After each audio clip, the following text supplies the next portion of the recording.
আসসালামু আলাইকুম বন্ধুরা, সবাই কেমন আছেন? আশা করি আল্লাহর মতো ভালো আছেন। আজকে বন্ধুরা খুবই মজাদার সুস্বাদু গরুর মস্তক ভাজি রেসিপি করব বন্ধুরা। আশা করি সম্পূর্ণ ভিডিও দেখবেন, দেখলে অবশ্যই ভালো লাগবে বন্ধুরা। এই যে বন্ধুরা, এই যে এখানে আছে মস্তকটা আমি সুন্দর করে ধুয়ে নিয়েছি। এখন এটাকে সুন্দর করে ভালো করে মাখিয়ে নিব। একদম মাখাইতে মাখাইতে সফট হয়ে যাবে। এটার ভিতরে কিছু রশি রশি তারের মতো আছে, ওটা ফেলে দিতে হবে।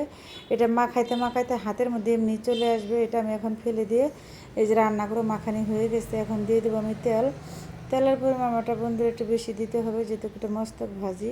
তেলটা সুন্দর করে দিয়ে আমি তারপর দিয়ে দেবো বন্ধুরা আস্ত এলাচ দারচিনি দিয়ে তার পেঁয়াজটা দিয়ে দেবো। পেঁয়াজটা দিয়ে সুন্দর করে ভালো করে নেড়ে চেড়ে নেবো, যেন নিচে লেগে না যায়, পুড়ে না যায়। যে পর্যন্ত বাদামি কালার না আসবে এটা আমি ভেজে নেব।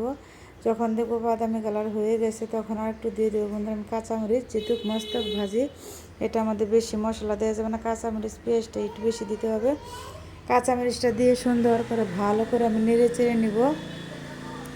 তারপরে বন্ধুরা আমি এখন দিয়ে দেবো বন্ধুরা ভাজাটা হয়ে গেছে। এখন দিয়ে দেবো হলুদের গুঁড়া, দিয়ে দেবো বন্ধুরা আমি মরিচের গুঁড়া, দিয়ে দেবো ধনিয়ার গুঁড়া, দিয়ে আবার সুন্দর করে ভালো করে নেড়ে চেড়ে নেব, জানি মশলাটা সুন্দরভাবে কষানি ভালো হয়।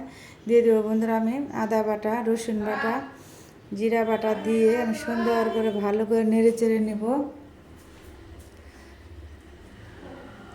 যেন নিচে লেগে না যায়, পুড়ে না যায়। সুন্দর করে নেড়ে চেড়ে মশলা যত কষানি ভালো হবে, যে কোনো রান্নায় বেশি খেতে টেস্ট হয় বন্ধুরা। যেতে করে মস্তক ভাজি সুন্দর করে আর ভালো করে মশলাটা আমি একদম ভাজা ভাজা করে নেব, যে পর্যন্ত তেলটা করে বেশি উঠবে, চপচপ না করে। দেখেন বন্ধুরা গ্রেভিটা কি সুন্দর কালার হয়েছে, একদম গ্রানে মোমো করতেছে। এ পর্যায়ে আমি এখন দিয়ে দিব মস্তকটা একদম গ্রেভির সাথে, আর মস্তকটার মানে একটা দুটার সাথে মশলাটা মিক্স হয়ে দেখেন কি সুন্দর কালার হয়ে গেল, জানিয়ে রঙটাই বদলে গেল।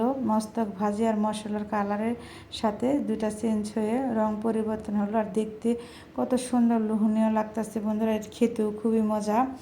আপনারা বাসায় এভাবে খেয়ে দেখবেন। এটা রুটি, পরোটা, ভাত সব কিছুর সাথে খাওয়া যায়। এটা খেতে খুবই মজা, সুস্বাদু একটা ভাজি বন্ধুরা। এটা আমার বাসার সবাই খুবই পছন্দ করে। মাঝে মাঝে আমি কিনাই না রান্না করে খাই। এটা হলে আর কিছু লাগে না, একদম সবাই আঙুল চেটে পুটে রান্না করলে ভাত খাবেন। আমার বাসাতে সবাই খুবই পছন্দের একটা খাবার। দেখেন কত সুন্দর হয়েছে। এই পর্যায়ে বন্ধুরা একটু মশলা ডাউল রান্না করে নিব। মানে দেখা যায় মানে লাস্টের দিকে ডাউলটা খেতে পছন্দ করে বাচ্চারা, তো আবার ঘাসের সাজিনা দিয়ে ডাউলটা রান্না করব।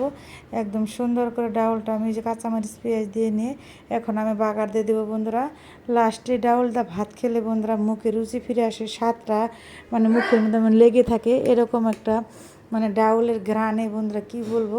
মশারি ডাউলের একটা আলাদা একটা স্বাদ। বাঙালির প্রিয় খাবার তো ডাউল না হলে চলে না। যে বাগার দিয়ে দিলাম, হয়ে গেছে বন্ধুরা। আমার রেসিপিটা যদি ভালো লাগে লাইক কমেন্ট করে সাবস্ক্রাইব করে পাশে থাকবে। আল্লাহ হাফেজ, সবাই ভালো থাকবে।